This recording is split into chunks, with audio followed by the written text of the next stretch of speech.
నమో గురుభ్యః. మనము మన ప్రశ్నోత్తర రత్నమాలిక చదువుకుంటూ వస్తూ ఉన్నాము. అందులో ఒక 6 శ్లోకాల్లో మన గురువులు మనకు చెప్తూ ఉన్న ప్రశ్న జవాబుల్లోని తత్వాన్ని విచారణ చేస్తూ వస్తూ ఉన్నాము. మత్తెక్కించేదేది అంటే స్నేహము, జిడ్డు, ప్రేమ అని పిలుస్తాము ప్రపంచంలో. కొన్ని వందల కోట్ల సినిమాలు, నవలలు, నాటకాలు, డ్రామాలు. ఇంతటి డ్రామా ఇంకెక్కడా ఉండదు. ఇంతటి డ్రామా, ఇంత పెద్ద ఇండస్ట్రీ ఇంక దేనికి ఉండదు. అదంతా డ్రామా. సరే ఎనీవే దాన్ని అర్థం చేసుకుందామంటే, అదిగో విషయాలన్న దొంగలు మనసుని లాక్కొని వెళ్ళిపోతూ ఉంటాయి.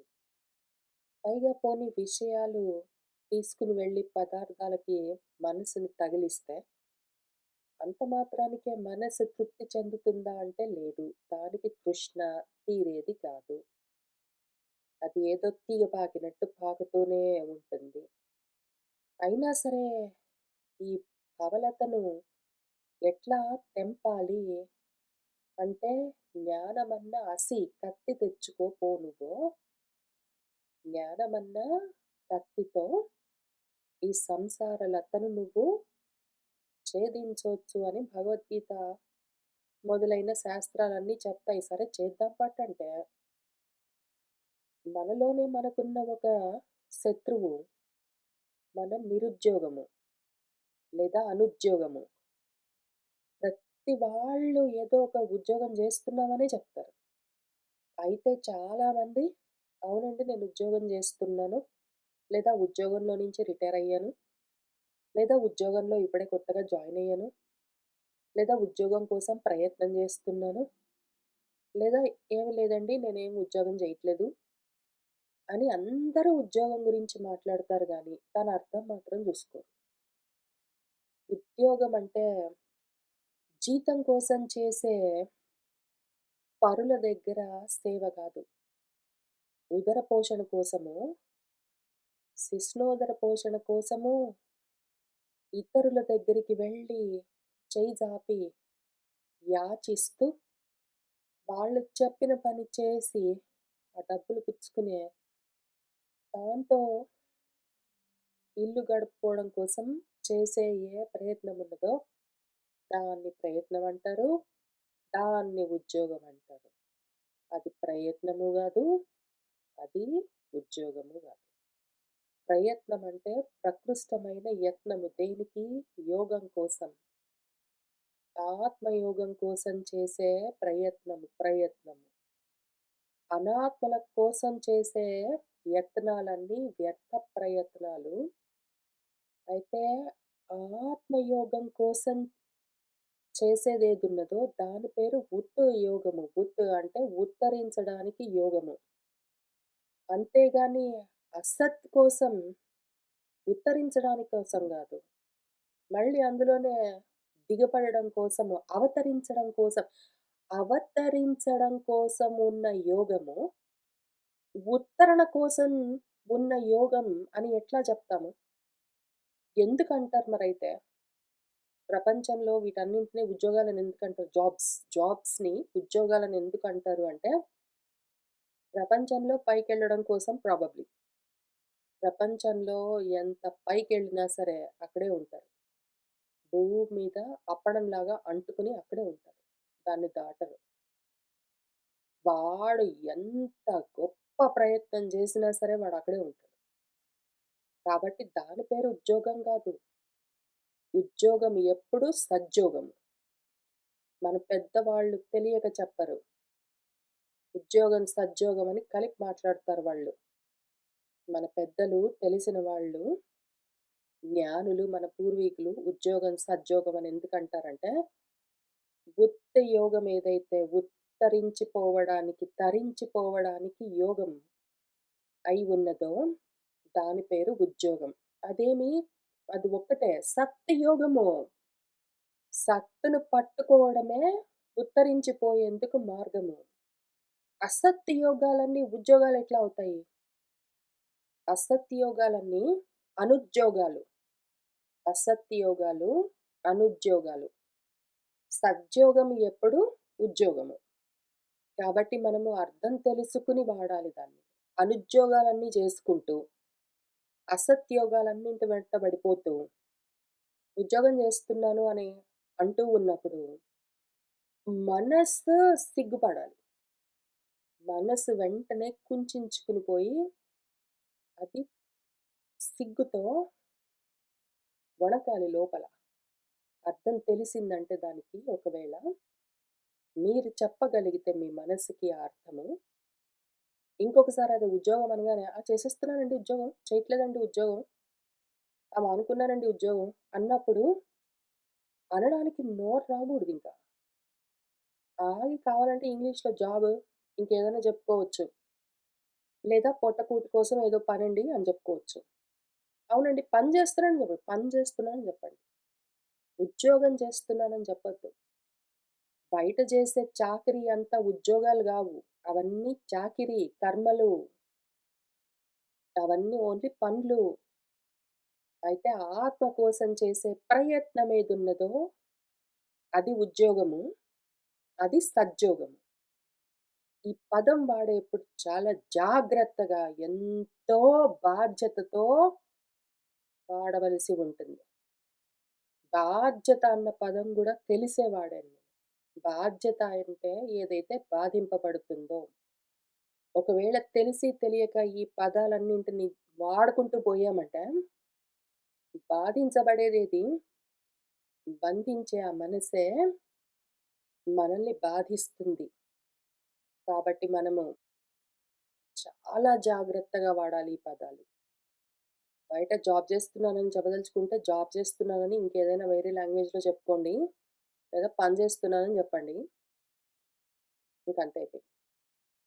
మరీ చాకిరీ చేస్తున్నాను, పొట్టకూటి కోసం పని చేస్తున్నాను అని చెప్పడానికి నోరు రాదు గాబట్టి, ఎందుకంటే ఫ్యాషన్ గూడా ఉండాలి గాబట్టి, లేదా ప్రపంచంలో వాళ్ళు ఎఫెక్ట్‌గా చూస్తారు గాబట్టి, కొంచెము ఫేస్ సేవింగ్ కోసము సొసైటీలో ఇంకా ఉంటూ ఉన్నారో అక్కడేంటో మెహర్బానీలు కావాలి గాబట్టి, బలహీనతలు ఇంకా ఉన్నాయి గాబట్టి, వాళ్ళు వీళ్ళేమైనా అనుకుంటారనుకున్నప్పుడు, పొట్టకూటి కోసం చాకిరీ జేయడానికి పోతున్నానండి అని చెప్పడానికి నోరు రాదు గాబట్టి, పోనీ కనీసం పని చేయడానికెళ్తున్నాను అని చెప్పుకోండి.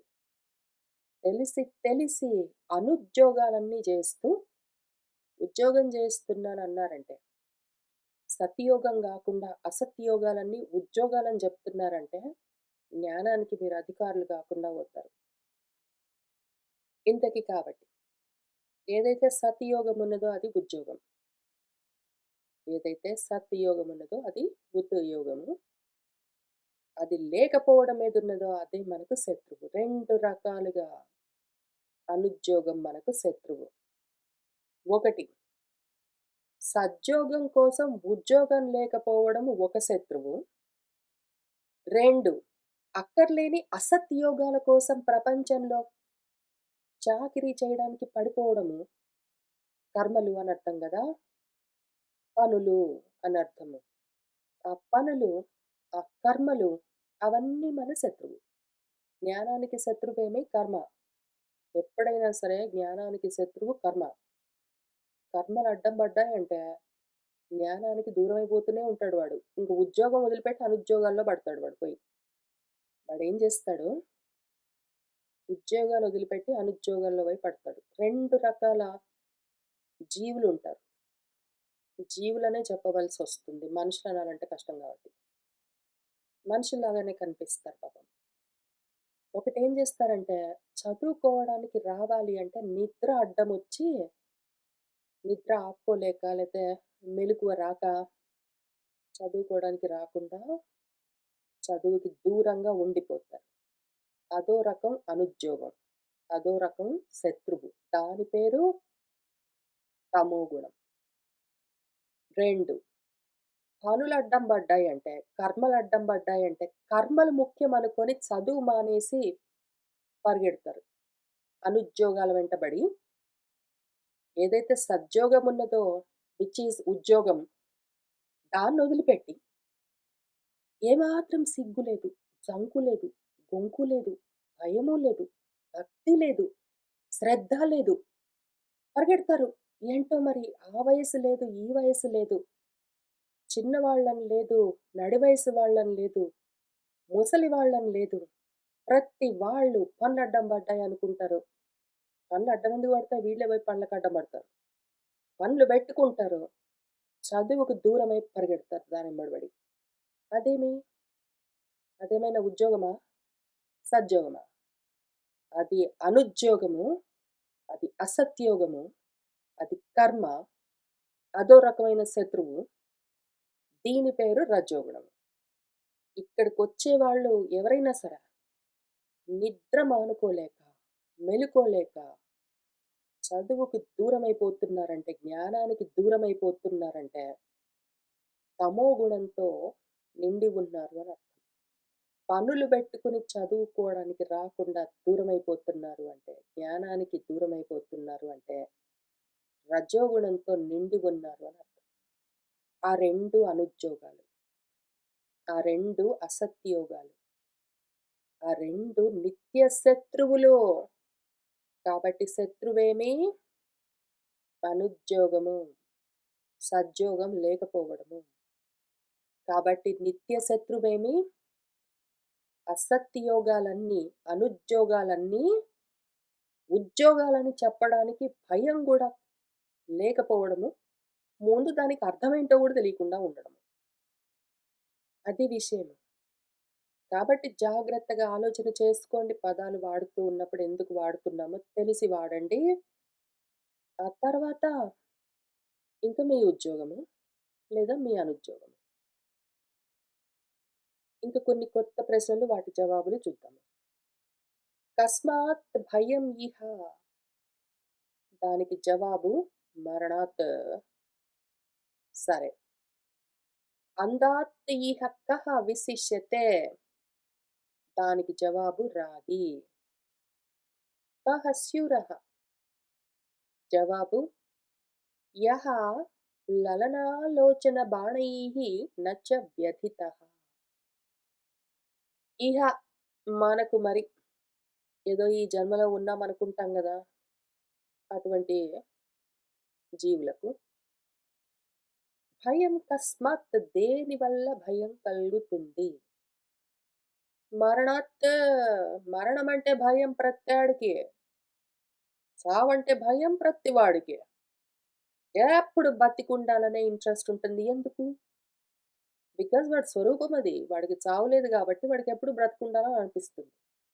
అయితే వాడి దరిద్రం ఏంటంటే, నశించిపోయే దేహంతో ఐడెంటిఫై చేసుకుంటాడు వాడు. ఆ దేహమే నేననుకుని అది పోతే నేను పోయాననుకుంటాడు వీడి అజ్ఞానం. లేకపోతే వాడికే మరణము లేనే లేదు. మన తైత్రీయం ఏం చెప్పింది? రెండోది చూసావంటే నీకు భయముంటుంది అని జెప్పారు. భయమంటే మృత్యువు. అది విషయం. సరే. ఇక మరి ఇక్కడ అంధాత్, గుడ్డివాడి కంటే గూడా కహ విశిష్యతే, ఇంకా గొప్పవాడు. గుడ్డోడిని మించిన వాడెవడు? నిజంగా అంధులున్నారు అంటే, శారీరకంగా అంధులుంటే వాళ్లకు నమస్కారం. వాళ్ళ గురించి మన శాస్త్రాలు గాని, గురువులు గాని, నేను గాని తృణీకార భావంతో మాట్లాడేదే లేదు. కొన్ని కొన్ని దేహాలకు కొన్ని కొన్ని గుణాలు, తత్వాలు వ్యక్తమవుతూ ఉంటాయి. కొన్ని అవ్యక్తంగా ఉంటాయి. అందులో చర్చించడానికి ఏమీ లేదు. అయితే అది కేవలం శారీరకం. కళ్ళు ఉండి గుడ్డివాడెవడు అంటే, రాగి, వైరాగ్యం అన్నది లేనివాడు. వైరాగ్యం లేదు. వాడు విరాగి గాదు. కేవలం రాగి. రాగంతో ఉంటాడు వాడు. అటువంటి వాడు కళ్ళున్న గుడ్డివాడు. ఉండి ఉపయోగం లేదు వాడికి. ఎందుకంటే మోహాంధకారంలో ఉంటాడు గదా! వాడు మోహాంధకారంలో ఉంటాడు కాబట్టి, ఇంక దానికి మందు లేదు. దానికి ఇంక మందన్నది లేదు. ఉంది ఎందుకు లేదు? అసలే లేకుండా పోతుందేంటి? దేనికైనా మందోటుంటుంది. ఏమి దానికి మందు? జ్ఞానము. అయితే కానీ ఈ నిత్య శత్రువుని అనుద్యోగాన్ని బెట్టుకొని కూర్చుంటాడు.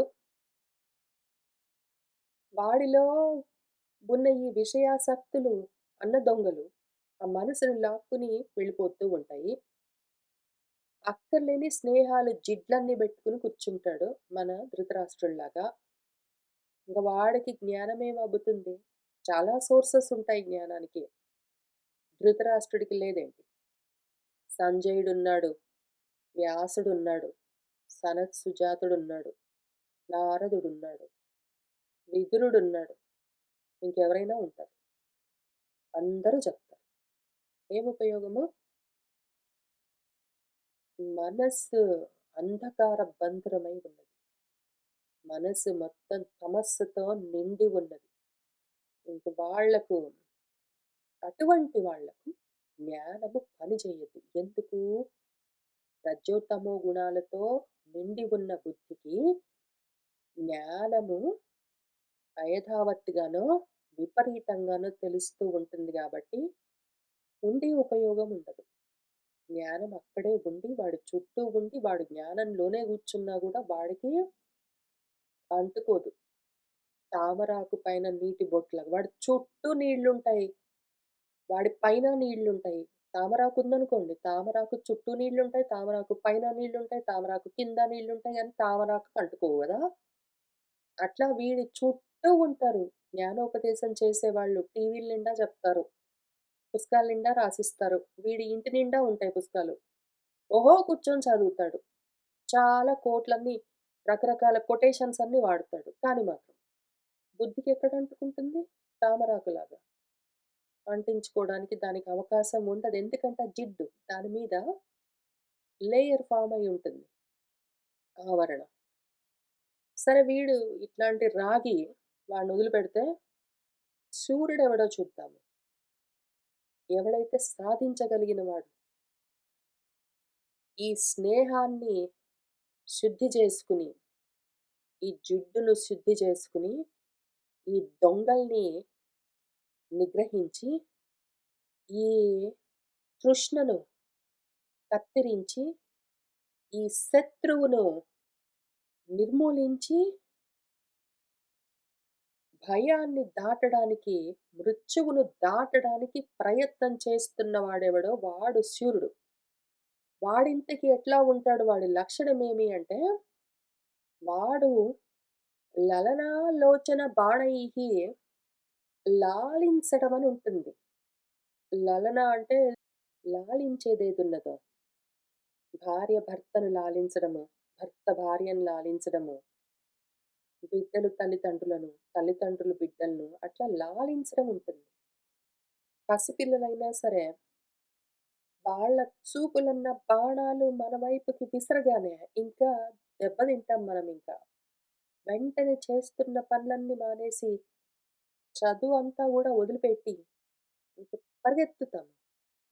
భర్త ఒక్కసారి ఇటు సైడ్ చూసాడంటే, ఇంక గురువు ఇక్కడే ఉండి, ఇంకా చెప్తూనే ఉంటే, ఇంకా క్లాస్ కూడా ఫినిష్ కాలేదు. ప్రాబబ్లీ 1, 2 మినిట్స్‌లో అయిపోవస్తూ ఉన్నది క్లాస్.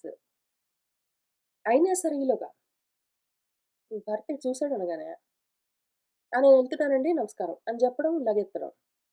లేదో భార్య ఇటు చూసిందనగానే, "ఆ! వెళ్తున్నానండి నమస్కారం" అనడం, వెళ్ళిపోవడం. ఇట్లాంటి వాళ్ళు రాగులు. వాళ్ళు అనుద్యోగాల్లో ఉంటారు. వాళ్ళ భార్యలో, భర్తలో, బిడ్డలే వాళ్లకు శత్రువుల్లాగా ఉంటారు. ఆ స్నేహాలను వాళ్ళు తప్పించుకోలేకుండా, ఆ స్నేహాల ధాటికి, ఆ చూపులకు బాధపడుతూ ఉంటారు. దెబ్బతిని విలవిల్లాడుతూ ఉంటారు. ఇంక చదువు మానేసి పరిగెత్తుతారు. మనవాడు శూరుడెందుకు అట్లా చేస్తాడు? ఒకవేళ భర్త సైగలన్నీ చేస్తున్నాడు. "ఇంకెంతసేపు చదువుకుంటావు? ఇంగ ఆవేయి, ఇంగొచ్చేయి" అని పిలుస్తుంటే, భార్య "ఇంక రా, అన్నం తిందాము" అని రకరకాలుగా సైగలన్నీ చేస్తుంటే, ఏదో అన్నం తింటున్నట్టు చేతులు మూతి దగ్గర పెట్టి, లేదా పిల్లలు అక్కడ నిలబడి నొసలు చిట్లిచ్చి లేతే కళ్ళతోటి సైగలవన్నీ చేస్తుంటే, వీడు నా వ్యధితః వీడికి ఏమీ వ్యధ ఉండదు. వాడు వెయిట్ చేస్తాడు. చదువు ముఖ్యం వాడికి. ఇది అయిన తర్వాత ఇంకేదైనా. ఎందుకు? ఎంత గురువులైనా సరే వాళ్ళు గూడా అందరి గురించి శిష్యులందరి గురించి చూసుకుంటారు. ఆ సమయమొచ్చిందంటే వాళ్ళు చదువు పూర్తి చేసి వాళ్ళే పంపిస్తారు. ఈలోగా ముళ్ళ మీద కూర్చున్నట్టు కూర్చొనే, ఇంక వీళ్ళ చూపులు, బాణాలు ఇటు సోకగానే లేచి దులుపుకొని ఉరుకుతారు చూసారా? అటువంటి వాళ్ళు రాగులు. అయితే అటువంటి చూపులు లేవు, మాటలు లేవు, సైగలు లేవు. చదువయిన తర్వాత ఇక్కడి నుంచి కదులుతాననుకున్న వాడున్నాడు గదా! వాడు శూరుడు. సరే. తర్వాత ప్రశ్న జవాబులు చూద్దాము. ఇక్కడ పాంతుం అనున్నది స్పెల్లింగ్ మిస్టేక్. దాని ఒరిజినల్ ఫార్మ్ పాతుం. పాతుం కణ్ణాంజలిభిః కిం అమృతం ఇహ యుజ్యతే. జవాబు సదుపదేశః. కిం గురుతాయాః మూలం యత్ ఏతత్ అప్రార్థనం నామ. ఇహ ఇక్కడ ఈ జన్మ అయితే తెచ్చుకున్నావు గదా! మనుష్య జన్మ. అందులో ఏవో మరణాలున్నాయన్న భయాలతో తల్లడిల్లుతూ ఉన్నావు గదా! ఏదో ఈ జన్మలో రాగాలతో వాటితో తగులుకుని ఉన్నావు గదా! అయితే కానీ అందులో నుంచి బయటపడాలని శూరుడివై నువ్వు ప్రయత్నం మొదలుపెడుతూ ఉన్నప్పుడు, అటువంటి ఈ జన్మలో మనుష్య జన్మలో మననం చేయడానికి వీలుగా తెచ్చుకున్న ఈ జన్మలో కర్ణాంజలులతో, చెవులన్న దోసిళ్ళతో పాతుం తాగడానికి అమృతం కిం యుజ్యతే అమృతము ఏది అని చెప్తారు. చెవులన్న దోసిళ్ళతో తాగవలసిన అమృతము ఏది? సత్ ఉపదేశము. సత్ గురించి ఎవరైనా ఉపదేశం చేస్తూ ఉంటే కూర్చొని వినడము శ్రద్ధగా, ఫోకస్డ్‌గా వాళ్ళు వీళ్ళు సైగలు చేస్తుంటే, చూపులన్నీ చూస్తూ ఉంటే, పిలుస్తూ ఉంటే అట్ట మనసు తిరుగుతున్నది గాదు. ఏదైతే అసత్ పదార్థాలు సైగలు చేస్తుంటే లేచి లేచిపోవడం గాదు. సత్తు గురించి చేస్తున్న ఉపదేశం ఏదున్నదో అది బ్రహ్మోపదేశం. ఆ బ్రహ్మోపదేశాన్ని చెవులన్న దోసిళ్ళతో అమృతంలాగా పానం చేస్తే వాడు శూరుడవుతాడు లేదా రాగి అవుతాడు వాడు. వాడు బంగారం ఎందుకవుతాడు? వాడు రాగి అవుతాడు, వాడు ఇత్తరవుతాడు, లేకపోతే వాడు ఇనుమవుతాడు. వాడు బంగారం ఎందుకవుతాడు? రాగో, ఇత్తడో, ఇనుమో, మట్టో, రాయో, రప్పో అవుతాడు. సరే ఎనీవే. గురుతాయాః మూలం కిం? గౌరవానికి మూలమేది? నీకు ఏది గౌరవాన్ని ఇస్తుంది? బాగా డబ్బులు సంపాదించుకుంటే నీకు గొప్ప గౌరవం కలుగుతుందా? బాగా అనుద్యోగాలన్నీ చేస్తే, పెద్ద పెద్ద అనుద్యోగాలన్నీ చేస్తే నీకు గొప్ప గౌరవం కలుగుతుందా? పెద్ద పెద్ద ఇళ్ళు కట్టుకుంటేనా? కార్లు కొనుక్కుంటేనా? ఆ దేశాలు, ఈ దేశాలు విజిటింగ్‌లన్నీ చేస్తేనా? దేనివల్ల నీకు గౌరవమో, ఆ గౌరవానికి మూలమో యదేతత్ అప్రార్థనం నామ. ఎవ్వడిని ఏది యాచించకుండా ఉండగలిగావంటే, దానివల్ల నీకు గొప్ప గౌరవం కలుగుతుంది. నీకున్న దానితో నువ్వు సంతృప్తిగా నీ ఇంట్లో కూర్చున్నావు. గురువుల నుంచి సదుపదేశాన్ని పొందుతూ ఉన్నావు. నువ్వే గురువై సదుపదేశాన్ని ప్రదానం చేస్తూ ఉన్నావు అంటే నీకున్నంత గౌరవము ఇంకెవ్వడికైనా ఉంటుందా? కిం గహనం స్త్రీ చరితం లేదా పుంచరితం.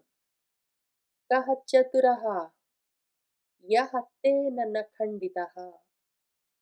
కిం దుఃఖం అసంతోషః. కిం లాఘవం అధమతః యాంచ. గహనం లోతైనది ఏమి? మగవాళ్ళకైతే స్త్రీల యొక్క ఆచరణ, సరిగ్గా అర్థం గాదు. స్త్రీలకైతే పురుషుల యొక్క ఆచరణ సరిగ్గా అర్థం గాదు. మొత్తం అర్థమైపోయిందనుకుంటారు. కాదు. యాక్చువల్‌గా స్త్రీల ఆచరణ గూడా సరిగ్గా అర్థం గాదు. పురుషులకు పురుషుల ఆచరణ గూడా సరిగ్గా అర్థం గాదు. బేసికల్లీ పక్కన వాడు ఎవరు, ఎందుకు, ఏమి జేస్తున్నాడో మనకు తెలిసే అవకాశమే లేదు. అయితే కానీ ప్రతివాడు ఏదో ఒకటి చేస్తూనే ఉంటాడు. ఏదో ఒకటి అంటూనే ఉంటాడు. ఎందుకు? ప్రతివాడికి పక్కన వాడితో ఏదో ఒక వ్యవహారం ఉంటూనే ఉంటుంది. అయితే కానీ చతురుడెవడు? బాగా చాతుర్యం కలిగిన వాడెవడు అంటే, ఎవడైతే తేన న ఖండితః దాని చేత ఖండింపబడడో. నా భార్య ఏం చేస్తుందో నాకర్థమే గాదండి. నా భర్త ఏం జేస్తాడో నాకింకా అర్థమే గాదండి. నా పిల్లలేం జేస్తారో నాకర్థమే గాదండి. మా అమ్మ వాళ్ళేం జేస్తున్నారో నాకు తెలియనే తెలియట్లేదండి. నా ఫ్రెండ్స్ ఎందుకట్లా బిహేవ్ జేస్తారో నాకర్థం గావట్లేదండి అనుకుంటూ, పక్కన వాడు చేస్తున్న దానికి నువ్వు బాధింపబడుతూ తిరుగుతూ ఉన్నావనుకో, వాడేదో అన్నాడు, వాడేదో చేశాడు, వాడేదో పలకరించాడు, వాడు పలకరించలేదు, వాడు నవ్వాడు, వాడు నవ్వలేదు, నిన్ను పిలిచాడు, నిన్ను పిలవలేదు. వాడెందుకట్లా చేశాడో నీకు తెలుసుకునేందుకు అవకాశమే లేదు. అది గహనం. అది గహనం. అది లోతైన విషయం. అదేదో అగాధం లాంటి విషయం. దాన్ని అర్థం చేసుకుందామని నువ్వు బయలుదేరావనుకో, దెబ్బతింటావు. ఖండితం అయిపోతావు. ముక్కలు చెక్కలైపోతావు. ఇంకెంతసేపు పక్కన వాళ్ళేమనుకుంటున్నారు? పక్కన వాళ్ళు ఏమంటున్నారు? పక్కన వాళ్ళు ఏం జేస్తున్నారు? ఇంకా అదే పనిలో నువ్వు దాన్ని అర్థం చేసుకోవడానికి ట్రై చేస్తే, ఎంతమందిని నువ్వు ఎన్ని రకాలుగా అర్థం చేసుకోగలవు? ఎంతమంది నుంచి నువ్వు వాలిడేషన్ కోసం ట్రై చేసి, ఎంతమందిని నువ్వు మెప్పించగలవు? ముక్కలు చెక్కలైపోతావు. చితికిపోతావు.